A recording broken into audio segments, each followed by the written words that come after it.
चलो lecture number 5 thermodynamics का। जो लोग पहले का नहीं लिखे हैं जरूर से लिख लो, और जो लोग सिर्फ पढ़ लिए हैं, पढ़ने से नहीं हो पाएगा, ये चैप्टर ऐसे पढ़ लेने वाला नहीं है, पूरा लिखना पड़ेगा। तो थर्मोडायनामिक्स में पहले क्लास में हम लोग टाइप्स ऑफ थर्मोडायनामिक प्रोसेसेस पढ़े थे। कौन कौन सा था टाइप्स ऑफ थर्मोडायनामिक प्रोसेसेस?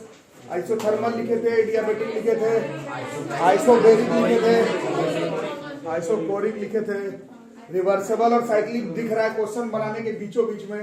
ढेर सारा न्यूमेरिकल्स और ढेर सारा कंसेप्चुअल टॉपिक सिखा दिया गया, इंटरनल एनर्जी से लेकर के चेंज इन इंटरनल एनर्जी तक। First law of thermodynamics of work done during PV process लिखाया गया है।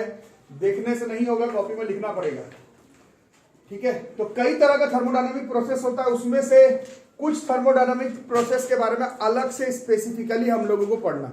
उसमें नंबर 1 पर आता है हमारा आइसोथर्मल प्रोसेस, ठीक है।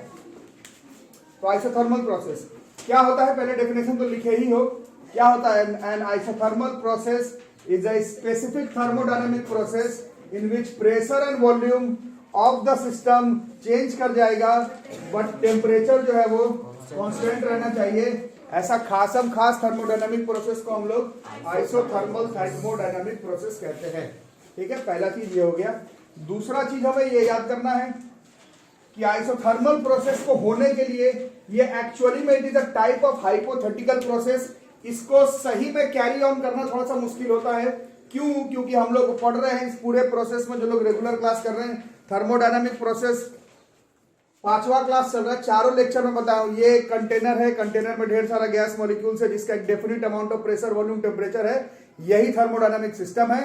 प्रेशर वॉल्यूम टेम्परेचर चेंज करने जाओगे तो थर्मोडायनामिक शुरू हो जाएगा। यही पूरे चैप्टर का समरी है। जो समझा सो समझा, नहीं समझा तो प्रैक्टिस करो, काफी स्पेसिफिक चैप्टर है, ठीक है। तो अब इस प्रोसेस को अटेंड करना इसीलिए मुश्किल है क्योंकि जैसे ही एक थर्मोडायनामिक प्रोसेस है उसको जैसे ही कंप्रेस करोगे, जैसे गैस भरा हुआ अभी समझाया गया था आप लोगों को, उसको एक पिस्टन के थ्रू गैस है उस सिलेंडर में, और अगर गैस को कंप्रेस करोगे तो गैस का क्या चेंज करने शुरू कर दोगे तुम? वॉल्यूम तो ठीक ही है, वॉल्यूम तो कॉमन सेंस है, और वॉल्यूम घटाओगे प्रेशर बढ़ेगा, सब ठीक है। लेकिन साथ साथ क्या होगा, पूरे सिस्टम का टेम्परेचर क्या होने लगेगा? खुद ब खुद बढ़ेगा, घटेगा? बढ़ेगा, है ना। कम से कम जगह पे सारा गैस मॉलिक्यूल्स को ठूसे जा रहे हो तो आपस में जो उसका इंटरेक्शन है वो बढ़ जाएगा, जिसके वजह से टेम्परेचर जो है वो थर्मोडायनामिक प्रोसेस का बढ़ जाएगा। लेकिन तुमको करना क्या है? तुम तो पढ़ रहे हो आइसोथर्मल प्रोसेस। आइसोथर्मल प्रोसेस में तुमको क्या करना है? तुमको जो टेम्परेचर को कांस्टेंट रखना है। गैस को एक्सपेंशन कंप्रेशन नहीं करोगे तो थर्मोडायनामिक प्रोसेस माना नहीं जाएगा, और जैसे ही तुम एक्सपेंशन और कंप्रेशन करने जाओगे, तुम कुछ भी कर लो, प्रेशर वॉल्यूम से तुम जैसे ही छेड़छाड़ करोगे, ऑब्वियस सा कॉन्सेप्ट है कि टेम्परेचर चेंज कर जाएगा, ठीक है। ये कंप्रेस करेंगे तो उसका टेम्परेचर बढ़ेगा। टेम्परेचर बढ़ता है तो वॉल्यूम बढ़ता है। क्यों? गैस का वॉल्यूम तो बढ़ता है, टेम्परेचर बढ़ता है। यदि छोटे से छोटे जगह में सारे गैस मॉलिक्यूल्स को आपस में ठूसेंगे तो उसका टेम्परेचर बढ़ेगा कि कम हो जाएगा? वॉल्यूम कम, प्रेशर बढ़ा, टेम्परेचर बढ़ेगा, ठीक है। क्या बोला था? हाँ, तो अगर ये मतलब बेसिक बात ये हो गई कि प्रेशर वॉल्यूम चेंज करने जाओगे तो टेम्परेचर खुद ब खुद चेंज हो जाएगा। ये अगर कंसेप्चुअली समझ में आए तो ठीक, नहीं तो पीवी बराबर एनआरटी वाला जो आप इक्वेशन जानते हो उससे भी आप देखेंगे कि प्रेशर वॉल्यूम में छेड़छाड़ करने जाओगे तो टेम्परेचर खुद ही छेड़छाड़ हो जाएगा टेम्परेचर के साथ। लेकिन तुम पढ़ने वाले हो आज आइसोथर्मल प्रोसेस। आइसोथर्मल प्रोसेस का डेफिनेशन ही यही होता है कि तुमको टेम्परेचर कांस्टेंट रखना है। गैस का प्रेशर वॉल्यूम में छेड़छाड़ करना है लेकिन टेम्परेचर को कांस्टेंट रखना है। ऐसा हाइपोथेटिकल एक्चुअल में संभव नहीं हो पाएगा। लिखते समझने के लिए न्यूमेरिकल में लिखा रहेगा लो भाई it is an isothermal process, तब एक अलग बात है। नहीं तो एक थर्मोडायनामिक प्रोसेस को आइसोथर्मल बना करके उस पर टॉपिक्स को आगे बढ़ाना पॉसिबल प्रैक्टिकली नहीं हो पाता, ठीक है। तो इसमें कुछ कुछ हमें जानना पड़ेगा। यहाँ पर क्या क्या करना है आप खुद से थोड़ा सा बताओ, क्या होना चाहिए? जो सिलेंडर है जिसके अंदर गैस को एक्सपैंड और कंप्रेस कर रहे थे, उसका जो वॉल्स है वो कैसा होना चाहिए? उसका वॉल जो है वो कंडक्टिंग होना चाहिए। इससे होगा क्या कि जैसे गैस है उसको दबा रहे हो तो उसका टेम्परेचर क्या हो रहा है? बढ़ जा रहा है ना। तो उसमें क्या होगा, अगर कंडक्टिंग वॉल्स दोगे तो बाहर से अंदर को मेंटेन करने का ट्राई करेंगे। ऐसा सिर्फ तभी हो सकता है जब वॉल्स को तुम कंडक्टिंग रखोगे तब। अगर वॉल्स को कंडक्टिंग नहीं रखते हो तो प्रेशर वॉल्यूम में जैसे ही छेड़छाड़ करोगे तो तुम्हारा टेम्परेचर का वैल्यू गड़बड़ा जाएगा, और तुम कर ही रहे हो आइसोथर्मल प्रोसेस। तुमको टेम्परेचर को कांस्टेंट रखना है। इसके लिए जो आपका वर्किंग सिलेंडर होगा जिसमें आप वो थर्मोडायनामिक प्रोसेस कर रहे होंगे, उस सिलेंडर बोलने का बात है, मतलब जो वर्किंग सिस्टम है उसका जो वॉल्स है वो कंडक्टिंग होना चाहिए। कंप्रेस करते समय चाहे एक्सपैंड करते समय दोनों ही केस में टेम्परेचर ज्यादा कम हो जाएगा। उस ज्यादा कम को मैनेज करने के लिए कंपलसरी होगा कि आपका जो वॉल्स होगा वो कंडक्टिंग होना चाहिए। ठीक है, पहला चीज ये होगी। तो दिक्कत इसमें दूसरा, ये जो प्रोसेस अगर इसको बहुत जल्दीबाजी में अगर करते हो, अगर आइसोथर्मल प्रोसेस को अटेन करने के लिए गैस को कंप्रेस एक्सपैंड अगर बहुत जल्दबाजी में करते हो तो जिस मोटिव से तुमने वॉल्स को कंडक्टिंग बनाया वो पूरा नहीं हो पाएगा। दबाए टेम्परेचर बढ़ा, जब तक बाहर से गैस अंदर आकर के टेम्परेचर को जब तक बढ़ाने का कोशिश करेगा तब तक तुम उस प्रोसेस को 8-10 बार अगर कर चुके होगे तो कैसे टेम्परेचर मेंटेन करोगे। ठीक है, तो इस प्रोसेस को हाइपोथेटिकली ही सही करने के लिए 2 क्राइटेरिया पूरा होना चाहिए। सिलेंडर का वॉल्स जो होगा वो कंडक्टिंग होना चाहिए, और जो प्रोसेस करोगे थर्मोडायनामिक प्रोसेस वो उसका कंप्रेशन या फिर एक्सपेंशन कैसा होना चाहिए, बहुत स्लोली। स्कूल एग्जामिनेशन आप लोग दे रहे हैं, आप लोग देख रहे हैं सारे ही चैप्टर में डायरेक्ट प्रूफिंग नहीं पूछा जाता है। तुमसे व्हाट इज आइसोथर्मल प्रोसेस नहीं पूछ के condition to attain isothermal process पूछा जाएगा। तुमसे what is binomial Bernoulli's theorem नहीं पूछ करके conditions in which Bernoulli's theorem does not work पूछा जाएगा। ये तो अभी कोविड लेकर के आपके स्कूल में डायरेक्ट क्वेश्चन आ रहा है, बट ऐसा डायरेक्ट आता नहीं है। क्वेश्चन ही ऐसा ही पूछेगा कि आइसोथर्मल प्रोसेस कब नहीं कर पाओगे, व्हाट इज आइसोथर्मल प्रोसेस तो कोई भी लिख के चला आएगा एग्जाम में। नहीं, खैर आपके स्कूल एग्जाम से मेरे को लेना देना नहीं है। जेईई मेंस और नीट के बहुत सारे क्वेश्चंस में वो थर्मोडायनामिक प्रोसेस आइसोथर्मल है ऐसा कई बार हुआ है कि मेंशन तक नहीं किया हुआ रहता है। बात समझ में आ गई। जब मैं प्रीवियस ईयर क्वेश्चन पढ़ूंगा तब आपको दिखाया जाएगा there are many questions in which process का खास नाम आइसोथर्मल है ऐसा नहीं लिखा हुआ रहता है। उसमें कहीं ना कहीं हिंट दिया हुआ रहता है कि ये जो थर्मोडायनामिक प्रोसेस है वो एक ऐसा सिलेंडर में कर रहे हैं जिसका वॉल्स कंडक्टिंग है। ये thermodynamic process is going on very slowly, ऐसा करके कहीं ना कहीं हिंट दिया हुआ रहता है। ठीक है, जैसे आप लोग पिछला वाला चैप्टर का कुछ क्वेश्चंस कर रहे थे तो उसमें प्रेशर को एटमोस्फेरिक ले रहे थे, वो बर्नौलीज थ्योरम वाला एक आध न्यूमेरिकल कर रहे थे, तो है ना, प्रेशर कुछ नहीं दिया रहता था तो उसको एटीएम एटमोस्फेरिक प्रेशर ले रहे थे। स्टेट चेंज वगैरह का क्वेश्चन में प्रेशर नहीं दिया रहता तो 1 एटीएम ले लेते हो। इधर भी वैसा ही होगा, आइसोथर्मल लिखा हुआ रहे तो ठीक, but there are many questions that have been asked in JEE mains, NEET and JEE advance examinations in which it has been mentioned that the process is going on very slowly, the walls of the conducting cylinders are conducting, these types of topics are mentioned, clearly mentioned isothermal process नहीं किया हुआ रहता है। करे तो बात खत्म, अगर कर ही दिया है कि आइसोथर्मल है तो एंट्रेंस एग्जामिनेशन पर ये कंडक्टिंग वॉल है नहीं है इससे हमें कोई लेना देना नहीं। ठीक है, हो गई बात, सबको समझ में आ गई। तो अब इक्वेशन ऑफ थर्मोडायनामिक प्रोसेस में आइसोथर्मल प्रोसेस का इक्वेशन लिखते हैं। पीवी बराबर 1 mole of an ideal gas का इक्वेशन हमने याद किया है। ये पीवी बराबर, ये तो सारे थर्मोडायनामिक प्रोसेस में काम कर रहा है, तुमको स्पेसिफिकली आइसोथर्मल प्रोसेस के बारे में पूछा जा रहा है, क्या होगा। तो आइसोथर्मल प्रोसेस में ये आर के बारे में हम लोग जान रहे हैं, ये यूनिवर्सल गैस कांस्टेंट है, और ये टी तुम डेफिनेशन जो पढ़ रहे हो इसमें टी कांस्टेंट है क्योंकि आइसोथर्मल पढ़ रहे हो, ये पूरा ही कांस्टेंट हो गया। इसका क्या मतलब हो गया, मतलब P1 V1 करो अलग अलग पॉइंट पर, P2 V2 करो, P3 V3 करो, P4 V4 करो, P इंटू V जो है वो आइसोथर्मल प्रोसेस में थ्रू आउट कांस्टेंट रहेगा।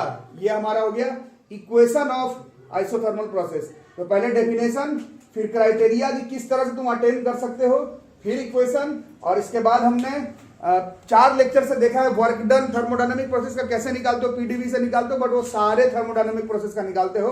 अभी स्पेसिफिक आइसोथर्मल का निकालोगे पीडीवी से ही आएगा, पीडीवी से सारे थर्मोडायनामिक प्रोसेस का आता है।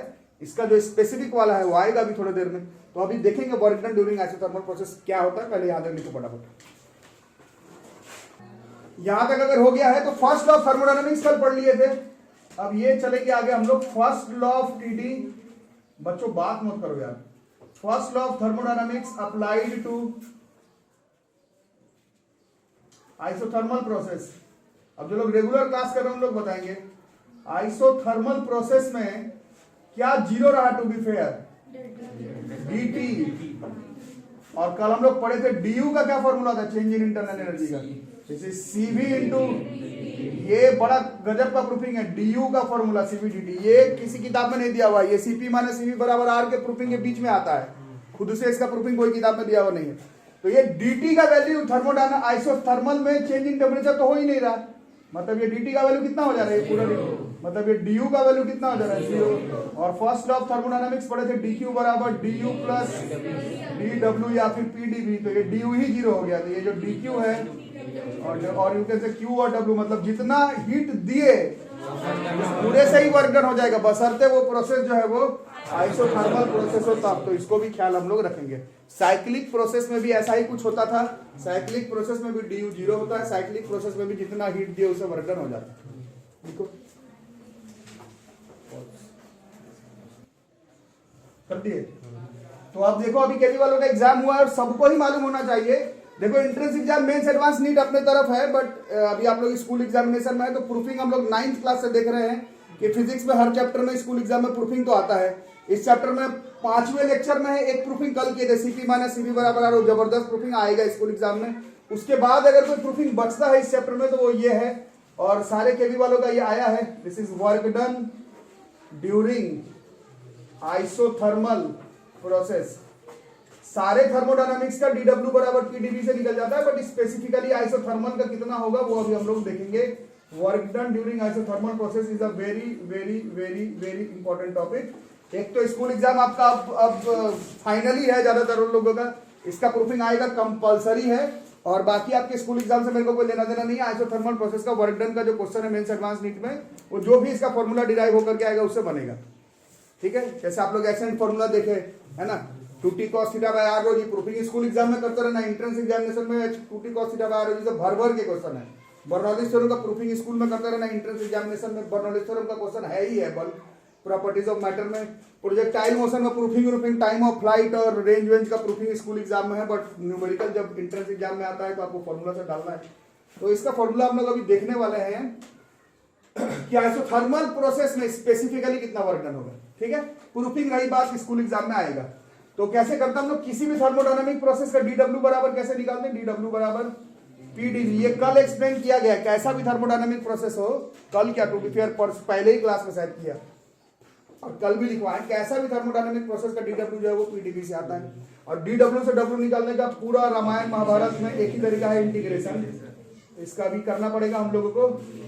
अब इसमें कल बता रहे थे मिस्टर दिवाकर और आप लोग, और हम लोग भी जब स्कूल एग्जाम में थे तब हमें भी कंफ्यूजन होता था कि इसको लिखने के लिए हम लोग एक चीज मानते हैं कि बिल्कुल स्मॉल वॉल्यूम चेंज के लिए प्रेशर को कांस्टेंट मानते हैं तभी ये लिखाता है। तो इंटीग्रेशन करते समय एक चीज दिमाग में आता है कि चलो भाई इसका प्रेशर को बाहर निकाल लेते हैं, बट वो गलत हो जाएगा, क्योंकि प्रेशर बाहर तुम तब तक नहीं निकाल सकते जब तक वो आइसोबेरिक प्रोसेस ना हो तब। You can not take this P out. ये तो एक तरीका है इंटीग्रेशन करने का, ठीक है, बट अभी करना तो है ही आगे। अब इसका इंटीग्रेशन कैसे किया जाए, तो जब अब ये नहीं आ रहा मेरे को करना, ठीक है, अब ये खत्म, अब ये क्वेश्चन मेरे से नहीं बन पाएगा। ठीक है, तो ये जब भी लगे कि इस चैप्टर में, इस पूरे चैप्टर में क्वेश्चन प्रूफिंग में कभी भी ऐसा लगे कि अब तुम्हारा हाथ बन गया, अब इसके आगे तुमको कुछ नहीं आ रहा है, उसी समय पर तुमको लाना है गेम में इक्वेशन ऑफ स्टेट, पीवी बराबर एनआरटी को लाना है for 1 mole of a gas. पर ज्यादातर प्रूफिंग है आपकी किताब में दिया हुआ। आइडियल गैस और रियल गैस के बीच में डिफरेंस बता दिया गया इस चैप्टर में। तो दिस इज लाइक पीवी बराबर, ये देखो आ रहा है ना पूरा, तो पी बराबर यहाँ पर हो जाएगा आर टी अपॉन वी। तो यहाँ पर डी डब्ल्यू का तो डब्ल्यू आएगा, इसको चैप्टर से कोई लेना देना नहीं है, बट इस पी के जगह पर गेम में लाएंगे R T by V into D B. अब जो आ रहा है वो वर्क डन नहीं आ रहा है, वो specifically work done during isothermal process आएगा। कब, जब तुम जानबूझ करके इसके आर को तो बाहर निकालोगे, टी को कैसे बाहर निकाल सकते हो? टी सिर्फ तभी बाहर निकाल सकते हो जब तुम कह रहे हो सामने वाले को इसको तुम कांस्टेंट मान लियो। और ये कांस्टेंट मानने का मतलब है कि आप तुम एरा गैरा थर्मोडायनामिक प्रोसेस का वर्क डन नहीं डिराइव कर रहे हो। अब आउट एंड आउट जो भी इसका आंसर आएगा अभी वो आइसोथर्मल का वर्क डन का आंसर आएगा, यहां तक सबका आंसर आएगा। अब टी बाहर, आर तो बाहर निकालोगे ही, टी इंटीग्रेशन के बाहर, मतलब तुम कह रहे हो सामने वाले को कि तुम कांस्टेंट ले लिए हो और फिर कोई बोलने की बात नहीं, वो एरा गैरा वर्क डन नहीं आएगा, वर्क डन ड्यूरिंग आइसोथर्मल आएगा, जो भी आए अभी। तो आर बाहर टी बाहर और इंटीग्रेशन डीवी बाई वी का। नॉन मैथ्स वालों को थोड़ा तकलीफ है, इसीलिए स्टार्टिंग में मैथमेटिकल टूल सिखाया गया था। मैथमेटिकल टूल्स में डिफरेंशिएशन इंटीग्रेशन नहीं सीखे हो तो अभी भी टाइम, आप तो खैर फाइनल आ गया, बट आराम से बैठ के मैथमेटिकल टूल्स पढ़ो। डिफरेंशिएशन इंटीग्रेशन क्लियर नहीं है तो फिजिक्स में हमेशा ही दिक्कत होगा, ठीक है। और इसमें मैथ और नॉन मैथ वालों को बात नहीं है, नहीं क्लियर है तो मैथ वालों को भी दिक्कत है, क्योंकि इंटीग्रेशन मैथ्स में 12th के एंड में पढ़ना है, तब तक ऐसे ही करना पड़ेगा, चाहे तुम मैथ वाले हो चाहे नॉन मैथ वाले हो। बेसिक इंटीग्रेशन डिफरेंशिएशन नहीं आता तो फंसोगे ही हमेशा, क्या होगा बताओ, जिनको मालूम है इसका लिमिट मान लेते हैं V1 से। This is work done during isothermal processes. ये R बाहर आ गया, T बाहर आ गया, और dV बाय V का इंटीग्रेशन होता है log V, log EV, इन सब का काम पड़ेगा। ठीक है, तो this is work done during isothermal process का final formula derive. This is RT, upper limit minus lower limit is log V2 minus upper limit minus lower limit. पढ़ाई pressure का जी नहीं पढ़ने में मन नहीं है, मत आया करो। log A minus log B, log A by B, और this is our work done during isothermal process. तो ये हो गया हमारा answer, work done during isothermal process for 1 mole. इसलिए फिजिक्स में प्रूफिंग पढ़ना पड़ता है। ये फॉर्मूला सिर्फ तुम तभी लगाओगे जब 1 मोल गैस होता है। Work done during isothermal process RT log E V2 by V1। ठीक है, अब इसके आगे का कहानी आप लोग में से मैथ वाले लोग, नॉन मैथ वाले लोग से मतलब नहीं है। जो लोग भी लॉगरिथम का क्लास किया उनको मालूम होगा, ये log E पर फॉर्मूला आया, और जो भी log टेबल दिया हुआ रहता है केमिस्ट्री फिजिक्स मैथ्स के बुक में log 10 पर दिया रहता है। मैंने पहले भी लॉगरिथम पढ़ाते समय बताया है, log बेस E को log बेस 10 में कन्वर्ट करने के लिए किससे मल्टीप्लाई करना पड़ता है? 2.3026, और यू कैन से 2.30326 होता है to be fair. This is RT, और ये जो है वो log base 10 V2 by V1 पर आएगा। अभी just Newton's law of cooling कर रहे थे, तब आपको चीज बताया गया था, लॉग टेबल देख के क्वेश्चन बनाना अब मेंस नीट में आता नहीं है, क्योंकि तुमको लॉग टेबल ही नहीं मिलेगा एंट्रेंस एग्जाम में। तो तुम्हारे पास दो ऑप्शन है, या तो तुम बेसिक लॉगरिथम सीखो, मैथ्स वाले लोग तो जान ही रहे, नॉन मैथ्स वाले लोग भी सीखो, अदरवाइज log बेस E और log बेस 10 पर कम से कम 6 तक का वैल्यू याद करके चलो। तो कोई ऑप्शन नहीं है तुम्हारे पास।